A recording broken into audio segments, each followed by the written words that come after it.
shaidan ya ce lalle zan batar da su aburan gaskiya da cusa musu waswasi, kuma na sa su sa rika dogon buri su ga cewa kamar ma ba za a mutu ba, ko kamar ma ba hisabi. Kaga mutum yana yin wani abu kamar ba hisabi, kamar ba za shi lahira ba. Yanzu ɗazu wata mace ta zo tana gaya mu in gaskiya ne wai mijinta da dukiyar marayu ‘ya'yanta a hannunta tana ta ajiye da su shekara da shekaru, sai ya sake ta.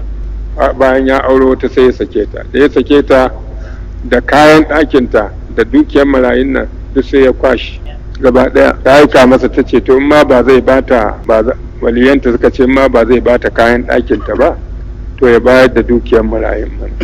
Ya ce wai shi bai san da waɗansu dukiyar marayu ba, ya kwashe ya batar. Abinda mutane suke yi hususan dangane da matan aure, ni dai ina ganin mutane suna yin wani abu wanda yake kamar ma ba musulmi ne su ba.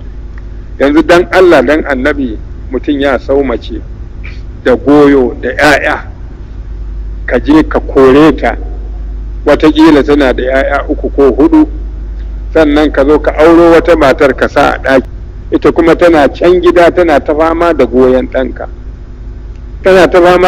ɗanka, kai ku kana nan kayi watsi da ita, ba za ka ba ta wani abin da za ta ci ba. Wanda ya yarda da Allah yake jin tsoron Allah ya keta haddin Allah irin wannan haƙƙin wani, misalin haƙƙin matar da ka kwanta da ita har kai mata ciki har ta hayayyafa, ka zo kana irin wannan mugun hali.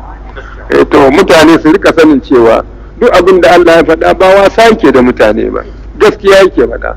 Wanda duk ya ɗau zalunci ba tare da tunanin Allah ba yake bin hanyar zulmu, to ya tabbaci hakika Ubangiji ba zai kyale shi ba.